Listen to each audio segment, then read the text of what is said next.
You are listening to the ForceCom Frontline, bringing you to our soldiers on the front lines of readiness.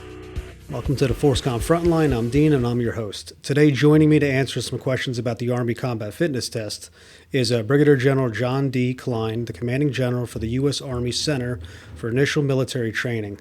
Welcome, sir. Thanks for joining us. Thanks for having me, Dean. All right. So what we did is, from the ForceCom perspective, we reached out to Sergeant Major of the Army Grinston and asked him basically his aide and his team, what are some of the common questions that they're being asked about the ACFT? So in no particular order, I'm just going to kind of give you some of the questions, and however you answer them, that's how we're going to do it. So sounds good. All right. So recently there was, well, not recently, but 630,000 ACFT scores were loaded into DTMS. There was a lot of percentage of failures that they were saying. So if that was the case, why not just go back to the APFT? Yeah, well, first of all, thanks for having me. This is an important topic, and we can't inform our force enough. It seems, I think the Sergeant Major in the Army and I collectively have probably done about 20 kind of events that are similar to this.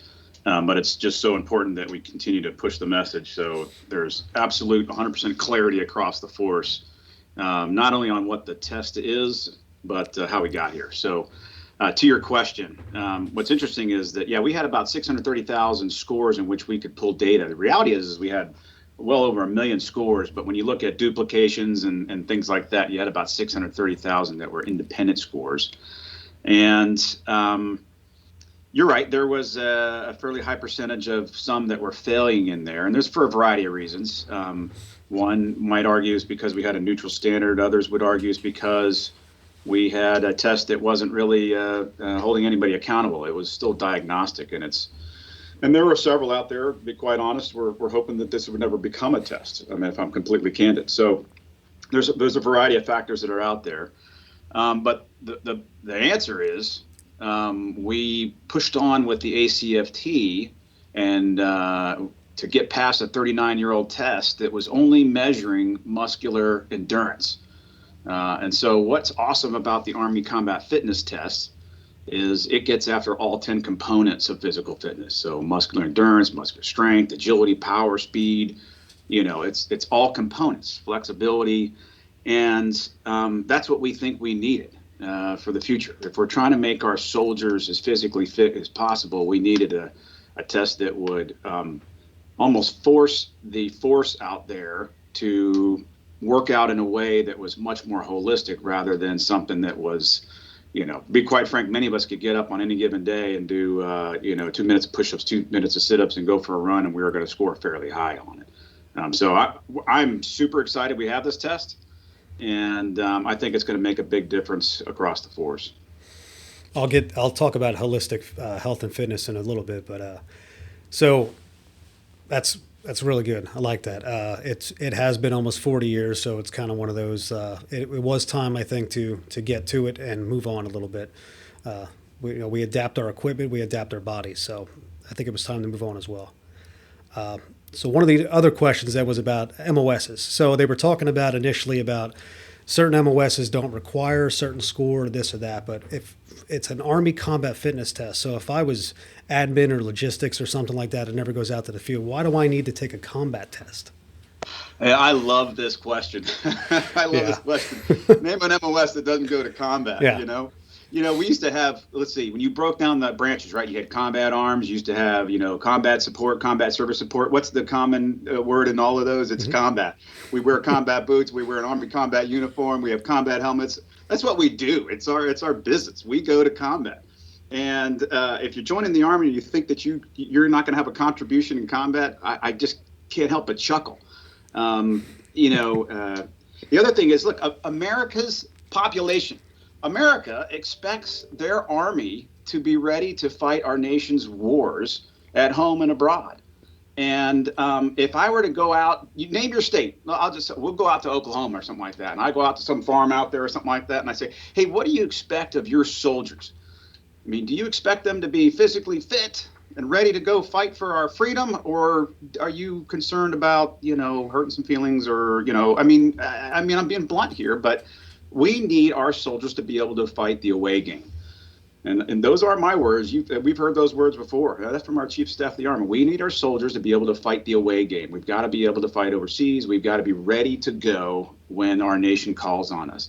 Part of that solution is we've got to have highly trained, disciplined, and physically fit soldiers. And that fit piece is important. So ACFT, although it's just a test, it's a good one that drives a certain behavior within our culture of fitness in a better direction than where we've been sitting for 39 years. Well, to add to that, sir, it's also a visual appeal. When people see us as a military force, you can tell who's fit and who isn't. So sometimes you just have to look the part. Yeah, and you know what? I mean, America across the board and our Army, we've suffered here over the last couple decades. You know, obesity is on the rise. I mean, this is across all services. And that's not a healthy trend we want to continue. We got to change the trajectory of fitness out there. And this will be another function to do that. Well said, sir. So, okay, another question then. This was a big one. The whole goal, supposedly in the beginning, and I say supposedly because we're adapting it as it goes. The gender neutral test. The whole purpose, I thought, was age and neutral based, gender based, to make everything the same. Why was that changed then and adapted to ACFT 3? Yeah, no. So, and it's a great question, and this is one that I'm always glad to hear because I want to ensure that we've got clarity here. There's a variety of reasons here as well that led us to the decision to go with a gender norm test. First and foremost, we haven't had a test now for a few years, and so we had to get a test on the street. And then we had, as part of our assessment, we had a RAND study that was written into the NDAA, and it was a good study. Anybody can resource it if they want to. It's open source. And one of the things RAND determined in there is that we are disadvantaging certain populations, and there would be concern for recruitment. There would be concern for retention. There was concern that we were going to disadvantage not only on a gender side, but we were going to disadvantage certain MOSs. And there was concern that we were going to disadvantage Compo 2, Compo 3 versus Compo 1. And there are differences out there. And so at the end of the day, we wanted to ensure that we were going to promote a culture of fitness, but not disadvantage certain populations out there. Now, all that said, the argument that we had along the way there for the first versions of the ACFT, and mind you, APFT changed several times over the years as well. ACFT was maturing here in the beginning, and largely that's why we kept it a diagnostic test. We were still kind of figuring things out. And, we made the decision that we wanted to have this test, but we wanted to make sure that we didn't disadvantage anything. The last thing we want to do is, the intent behind ACFT wasn't to, boot people out of the Army, for crying out loud. It was to just the opposite. We want to make them healthier, and we want to bring everybody on the team, but we want to bring everybody on the team in a way that's going to make them healthier. So ultimately, the decision was made between what we saw in the 630,000 scores, what we heard from RAND, what we heard from senior leaders, what we heard from the field, and we said, okay, let's make a bold adjustment here, and let's get a test that we can use that will help make decisions on promotions, on retention, on separation, all of those things. We need to have this test. Break. The last thing I'll add is, with this decision, I have received already the new mission to start developing a test for those MOSs that have the highest physical demands. We're going to start with the infantry. That's where we'll start. What should that look like? And maybe it's not a test, but maybe it's a standard. So those are the discussions that will go on, and the ultimate decision will be made by the governing body that was built, the H2F governing body that was built as a result of the RAND study. It was one of their recommendations, and we've incorporated that. So that'll go up to the Army senior leaders, and we'll make a decision once we kind of figure out where we want to go with this next test or standard. Speaking about the test, one of my favorite exercises is the leg tuck. So a lot of people have been asking prior to this, and I also knew a couple of people that before when I'm still in the diagnostic, they said, I can't do a leg tuck, I'm just going to get out. They were literally willing to retire than to do the leg tuck or even train for it. So why don't they changed it? They got rid of it. Now everybody's doing the, what do you call that? The plank. Yeah. Why can't we just choose between the plank or the leg tuck? Yeah, we had that discussion. We had, that discussion was all over the place there for a few days, to be frank, because we knew it was a very, very passionate topic. I personally am a huge fan of the leg tuck. And I still am, because guess what? You can still do it. It's still in our doctrine. It's still highly encouraged for our soldiers out there to be able to achieve doing leg tuck successfully, and then building upon that because it exercises so many muscle groups. The reason why we went to the plank is there's a couple reasons. One, to simplify the test, so we have one standard for it, so we don't have two different standards. We thought it bizarre that you'd get finally to an exercise that was supposed to be centered for the core, and all of a sudden you have a line breaking off in a couple of different directions, and you have those that are doing leg tucks and those that are doing the plank. And then we weren't sure what it was going to mean in terms of differences on the run either. So would you have another advantage if you were a leg tucker on the run versus somebody that did the plank, or vice versa? Mm-hmm. So we wanted to make that, just simplify the test. And then the RAND study, they did an assessment on the leg tuck, and what they determined is that particular exercise didn't solely, they didn't think it solely measured the core by itself very well. And I'll further explain. In order to do the leg tuck, it requires biceps, it requires your back, it requires hip flexors, it does involve the core. It's a wide variety of muscle groups that are required to do a leg tuck. Some have more upper body strength than others when it comes to doing that particular exercise. And there was the belief that we would be disadvantaging certain populations. And so the Navy does the plank, the Marine Corps does the plank. We could pull from their data fairly quickly, and we decided to go with a single event. And I'll just close with this one. I mean, I still do a lot of leg tucks. I love that exercise. And I do not like the plank. I'll be very candid. I find it to be quite painful. But yeah. I guess the silver lining is maybe I need more planks in my life, because what I'm learning is that apparently I've been neglecting a portion of my core. We'll just call that the back portion of my core. And I need more planks to build that up. So it's probably a good thing for me personally. Physically, it's probably a good thing for me that we are now at the plank. And I'll tell you what, it's driving my behavior, because I'm doing a whole lot more planking than I ever did in my life. I don't know. From my perspective, in Compo 3s, we had a lot of people that just couldn't do it, and we were trying to work on them, work on their grip, work on their abilities to do it. And what's funny about it is, I was able to max that, and now I'm doing the minimum on the plank, which is embarrassing. So now they're giving me advice, and it bothers me from first sergeant perspective. But we'll move on. I'll accept it. My argument, though, usually is that, well, but can't you choose the alternate cardio event? I know this is off topic. And if you can choose the alternate cardio event, why, yeah. I don't know. Yeah, we had that discussion too, and I'm glad. I mean, this is one we need to let's flesh that out just very quickly. You're right. We have multiple on the cardio, but again, the only real requirement at the end of the day, just with profiles and everything else, was the cardio event, and you needed to provide some options due to profiles and everything else. There's a fairly large population right now across our Army that they would not be able to do the run, and we don't want to just stop with okay, you're good to go. So we offered all the other events. The walk is the last. You've got to be able to have a profile that says you can't do all the previous ones first before you can get to the walk. But and they're still not easy. Those other alternate events are not easy. I would encourage anybody out there, if you have not tried the alternate event, don't underestimate it. I'll just tell you that. Yeah, I wouldn't wish it upon anybody.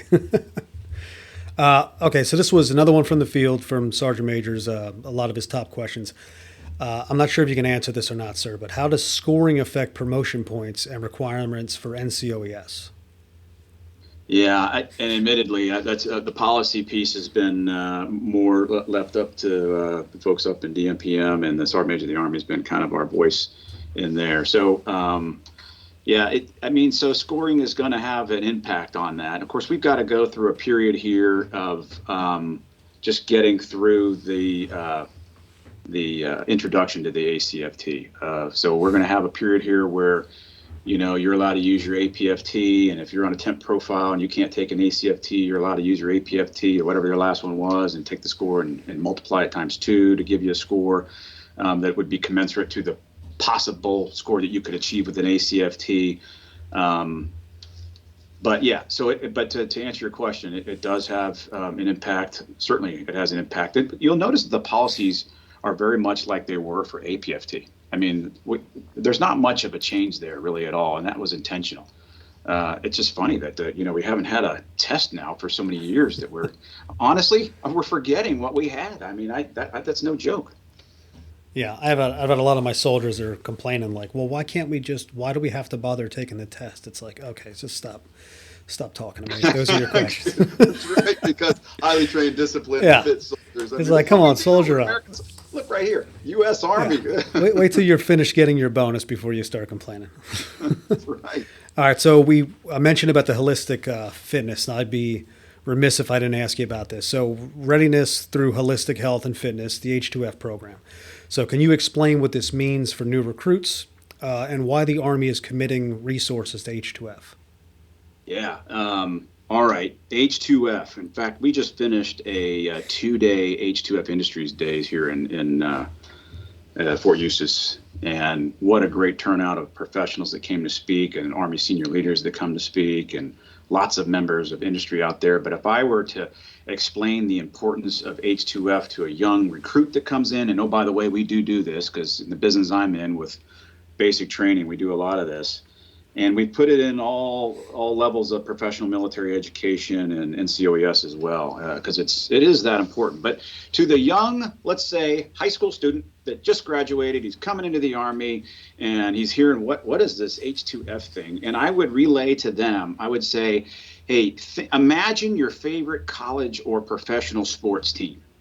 And imagine that training facility that they are using, and imagine that staff that you see working the sidelines or behind the dugout or whatever your favorite sport is.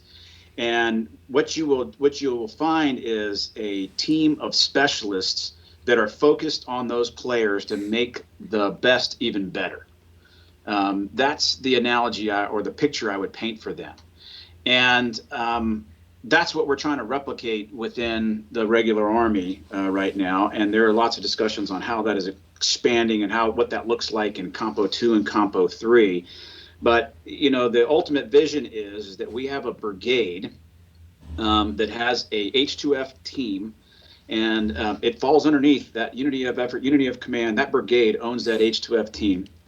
And hypothetically, if it's a tier 1 level brigade, I think it's a 37-man team. It's got a director, it's got an occupational therapist, it's got physical therapists, registered dietitians, it's got strength and conditioning coaches, it's got all those things that you would see, cognitive specialists, chaplains involved, all in one location, all focused on that team, all focused on the individual players, in our case, our soldier athletes. And so Private Kline comes in to his first unit of assignment, and he arrives at where you're at, Fort Bragg, North Carolina, and I meet my squad leader, and my squad leader says, "Welcome, Private Kline. Let me take you over to the Soldier Performance Readiness Center, or the gym as it may be at this point, and I want you to meet this team of specialists within there." And so I go in, and I see this artificial turf that's laid out, and I see pull-up bars, and I see squat racks, and I see all this great stuff. And then around that floor are all these specialists. And so now I can go in and I can get all of my needs taken care of in one location within the footprint, theoretically within walking distance, and I don't have to call my primary care provider, make an appointment, and travel halfway across the installation to go see an appointment or do whatever the case may be. I can be handled right there in the brigade. That's the vision of what we're doing with an H2F within a brigade. But what's really special about it, Dean, is this kind of synergy that comes between them. So we think it's going to drive down a lot of other things. I come in for a sore ankle, but I also share with the occupational therapist that I'm feeling a little depressed. And I start to see all the stations in there, and oh, by the way, the registered dietitian says, "Hey, I think we could put you on a diet," and you get the picture. I always love hearing that. So that's the whole picture behind that. It's a great recruiting tool, to be honest with you, as well. I mean, I argue that H2F is central in the Army's prioritization of putting people first. It's the perfect example of it. That sounds awesome. That's a great explanation. All right, sir. So you mentioned Compos 1, 2, and 3 before. So for people that don't know, Component 1 is active, Compo 2 is National Guard, and then Compo 3 is Army Reserve. I'm in the Compo 3, so some of the questions that I had kind of for my unit was early on before we finally got a lot of our gear. Now, I'm lucky because we're at Fort Jackson, basic training main site where all this equipment is available. So my question then is for Compos 2 and 3, what is, for people that are geographically displaced, shall we say, that are not anywhere near the fields and the tests and the equipment, what can they do to work out? I mean, how do you get ready for the sled carry or something like that when just there's nothing available? You're living in an apartment on the 3rd floor. Yeah. So I'll talk just equipment very briefly. So we've issued, I think it's, don't quote me on it, but I think what I saw was about 42,000 lanes worth of equipment. Mm-hmm. The bulk of which went out to the National Guard and Reserves because of the distributed nature in which those units are across the U.S. So it's available. Not only that, but there's the national stock numbers are available. A lot of the stuff is not that expensive, and you can order it, and it'll arrive. In addition to that, and we could have done a little bit better in terms of communicating the implied task here, but for the National Guard and Reserve units that are kind of out there in the hinterlands, I would encourage them to also look at what recruiting stations are nearby and the ROTC programs that are nearby. We have 1,400 recruiting stations out there. We have over 900 ROTC programs that are out there, and they all have the equipment as well. So there's a lot there. It's out there. You'd have to do a little coordination to see if you could get to use it if you didn't want to, order it yourself. But so how do you work out? So we have this great stuff. It's called Doctrine. And so ATP 7-22.02 Holistic Health and Fitness Drills and Exercises. Highly encourage you to look at it, complete with pictures on how you can do all sorts of things. And to be quite frank, the SMA and I have talked about this multiple times. If you're working on just about any one of the events in the ACFT, you can do without having a whole lot of weight there. He talks about doing power jumps to start to build up the lower body muscle groups, and so that would help develop and put the load on the spine and everything else that is required to kind of help you with deadlifts. You could use sandbags. You can use kettlebells. If you have kettlebells, you can use a variety of weights out there to put the load on the spine. And then every once in a while, you're getting in the gym and you're finding just a traditional straight bar or something like that to work on deadlifts. It doesn't have to be the hex bar. Hex bar actually makes it easier, and so on and so forth. You can drag Skedcos in your unit. Every unit should have those as well. If you want to do the sprint drag carry, there are water cans. And so this book helps you with a whole bunch of alternative methods that I would argue would prepare you for the test. It's been said that if all you did was the ACFT for working out, you'll be a better soldier. And I totally agree with that. And that's one of the things I love about it. But I would also argue that if you did just your normal functional fitness, in accordance with 7-22, with or without weights, you're going to do better on the ACFT as well. Yeah. I wouldn't use the equipment as an excuse. I would just get after what you got, what's available. Yeah, and the piggyback off that, sir, to YouTube, they got, I think it's the Army ACFT or / they show you the events, and then they show you how to do it without equipment too. So there's tons of ways to do it. As we would say, don't come up with an excuse first, try to figure it out, and then let's move forward. Amen. All right, sir. I know you're busy. We're all busy. So is there anything that you want to kind of touch on a little bit that maybe I did not give you time to talk about? Well, no, I think we covered it, Dean. I appreciate the H2F piece in there. ACFT is just a test that we use to measure physical fitness, which is only one of the 5 domains within H2F. And to be quite honest, I personally, General Kline, am a little more focused in the spiritual and mental domains than I am than the other three. All of them together. We've got to work on all of them together to build a healthier soldier. But the reason why I am more focused on the spiritual and mental is because the direct tie I think there is to mitigating the risk and driving down the harmful behaviors that challenge not only our Army but challenge America. So if we're talking suicide, if we're talking even domestic violence at home, if we're talking inappropriate behaviors that may be due to somebody not really understanding what motivates them personally, what drives them, who they are as an individual, their individual character. It's those kinds of things that I think that we as an Army are still learning a lot in that space, and we can do better in that area. So I'm looking to really do things like enriching the basic training and what we do to develop and strengthen individual resiliency. If we can get this right, we can start to drive down some of the behaviors that are greatly impacting our Army right now. But I appreciate it, Dean. This has been it's been a great event. Hopefully, this podcast is valuable to some of your audience out there. I appreciate it, sir. I think we hit all different aspects of it. So, off topic, real quick. Do we expect an ACFT 4.0?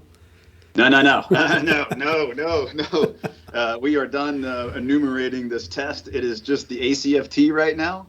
And what we'll see in the future, though, is we do have a governing body, and so it is on topic. And we made a promise that we are going to evaluate the test. There's an OPT that continues to look at it quite regularly, and like everything, it gets up to the 1- and 2-star level, 3-star level, and eventually it gets to a board of directors, of which the vice, the under, and the sergeant major of the Army will sit that.